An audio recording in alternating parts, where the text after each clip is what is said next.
Shivanshu recording studio बानावर बिशुनगंज। बोली बोली छठी मैया की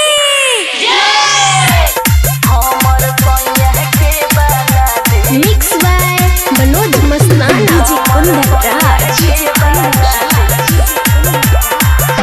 छठी माई महिमा तोर जाना को दुनिया जहान।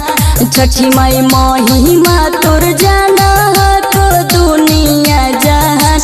हमर सोनिया के बना दिया रानी के हो जवान। हमर सोनिया के बना दिया रानी के हो जवान। हमर सोनिया के बना डीजे कुंदन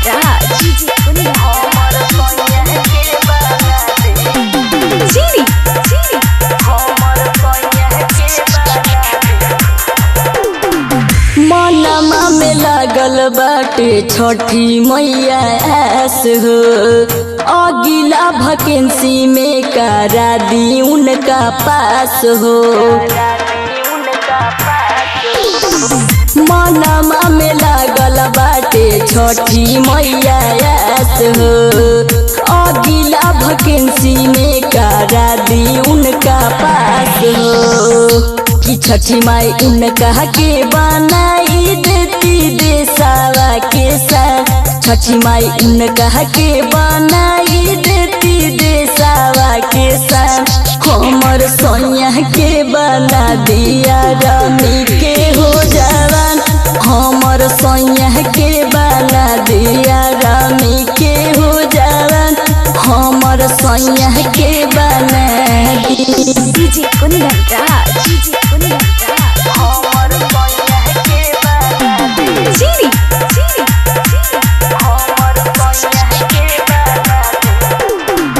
सुनीला न छठी मैया बेटी के पुकार हो।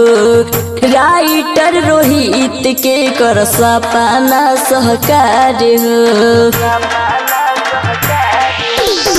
सुनीला न छठी मैया बेटी के पुकार हो। राइटर रोहित के कर सपना सहकार हो। कि छठी माई रिंकी राज पर दीना तनिया पाना ध्यान। छठी माई रिंकिया पर दीना तनिया पाना ध्यान। हमर सोनिया के बना दिया रानी के हो जवान।